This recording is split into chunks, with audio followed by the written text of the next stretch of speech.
British শাসনামলে ভারতে ডাকের সুবিধা বাড়ানোর জন্য ডাকবাংলো নির্মাণ করা শুরু হয়।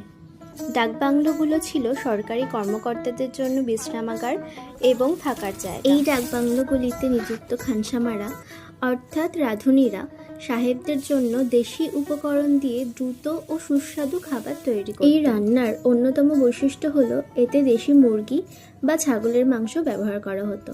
এছাড়া ডাকবাংলোর সাথে যুক্ত পোলট্রি ফার্ম থেকে ডিম সংগ্রহ করে রান্নায় ব্যবহার করা হতো। আমি যদিও এখানে কিন্তু ডিমটা স্কিপ করেছি। মাটন ডাকবাংলো মূলত একটি অ্যাংলো ইন্ডিয়ান রান্না। আজ এই রান্নাটি আবার জীবন পেয়েছে আমার রান্নাঘরে।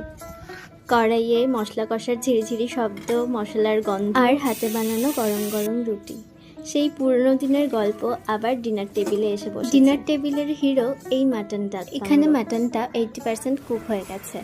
এখন আলুগুলোর মধ্যে যাতে ঝোলটা ভালো করে ঢোকে তাই জন্য একটু মাংসের ঝোলের সাথে আলুগুলো ফুটিয়ে নেব। গ্রেভি যত ঘন হবে খিদে কিন্তু ততই বাড়বে। শেষে গরম গরম রুটি আর মাটন ডাক বাংলো। সারাদিনের ক্লান্তি যেন এখানে এসেই এক নিমেষে শেষ হয়ে গেল।